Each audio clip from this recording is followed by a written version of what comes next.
Hi there, everybody. Welcome to the show. Thanks for joining us. Well, as you can see, we are not in the studio. We are at Munson Proctor Institute, and we are here because of a new exhibit that has just gone on.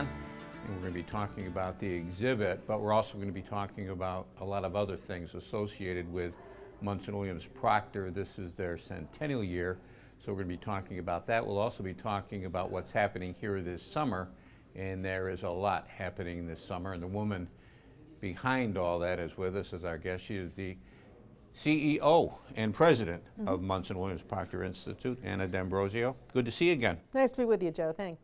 Last time we were here for an exhibit, and now we've got a great one. I was just looking around at the exhibit, and the formal title is Louis Comfort Tiffany. Treasures from the Driehaus collection. And Driehaus is who?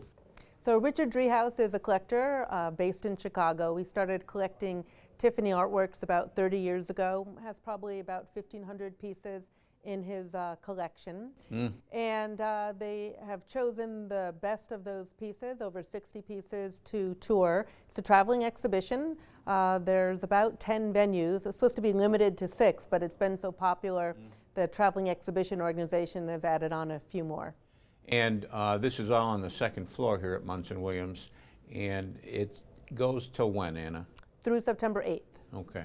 And I was looking around today, and boy, you got a lot of people here today, including a group from Paris. I know, wasn't that nice? That was, right, yeah, a nice group from Paris who were doing their central New York. They've come up the Hudson River and doing Cooperstown to Buffalo, and we're delighted to see the Tiffany exhibition You today. were telling me before the show, Anna, that you keep track of zip codes. We do. What has that been telling you?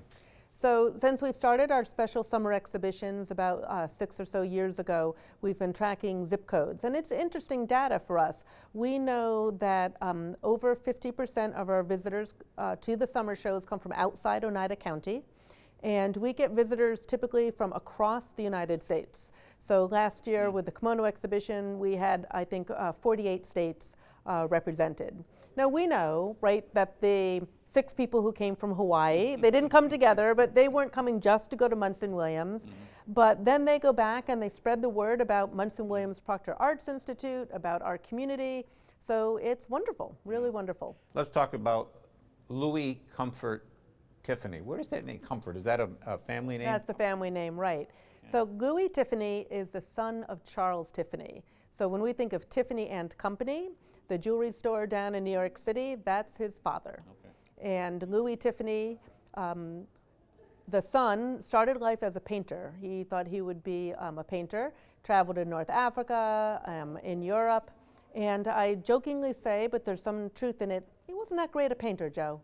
So he turned his attention to interior design work and to stained glass windows and later the lamps and other decorative accessories. And he, I guess you could say, he found his calling. I mean, he is the most important artist of the late 19th and early 20th century when it comes to interior design and decorative arts. When you mention the name Tiffany, I think most people, at least for me, I think of Tiffany lamps. Exactly. Yeah, but, and we'll talk about Tiffany lamps in a second. We've got some behind us here. Beautiful ones, yeah. But he did more than lamps. He did, well, he did vases, for example. I was looking at some of the vases in your collection. He did windows. Windows, right. And people don't realize he was also an interior decorator even before that. But Tiffany glass is what he's best known for. He started with the stained glass windows and moved into the lamps and the art vases. And what's great about Tiffany glass is that Tiffany couldn't find the exact glass that he wanted for the production of his decorative arts. And so he started a glass foundry in Corona, New York, and made just hundreds and hundreds of different types of glass to get the exact color, the exact piece that he needed. And in fact, there are some of the tools that are used in this process over here too. One of the nice things we were able to do at the Museum of Art was add a little bit to the exhibition as far as contextual information, so that when people come, they see the beautiful objects, but they can also see some tools that are used in making those artworks, some photo murals that show you an interior design, and a great timeline to really put Tiffany's life in context. The pieces that you have here, Anna, one of the ones that jumped out at me was, and I'll get the title wrong, River of Life? That's a beautiful window. Yeah. Yeah, it's Beautiful gorgeous. window. Yeah. It is. You It have, is. you have a favorite? I have to say, I love irises, so that one is one of my favorites as well. And it's a really good example of Tiffany's artistry, because I think when most people think about stained glass windows and what we commonly see in places of worship, all of the detail is painted on that window. And so if you go and look at those Tiffany windows, there isn't any paint. Now there's an exception in faces and hands of figurative work, but in something like that stunning landscape, all of that detail, that effect of sunlight and on color, you see the landscape recessing, the beams of sunshine in that setting sun, all of that is just created through glass. The time to do something like that. Any idea on some of those, Anna? You know, I don't, but it's hard to imagine. Like the wisteria lamp, that's a favorite form of people. 2,000 pieces of glass in that lampshade. And it's called what? Wisteria. Wisteria. Wisteria. So beautiful hanging wisteria flowers. Yes.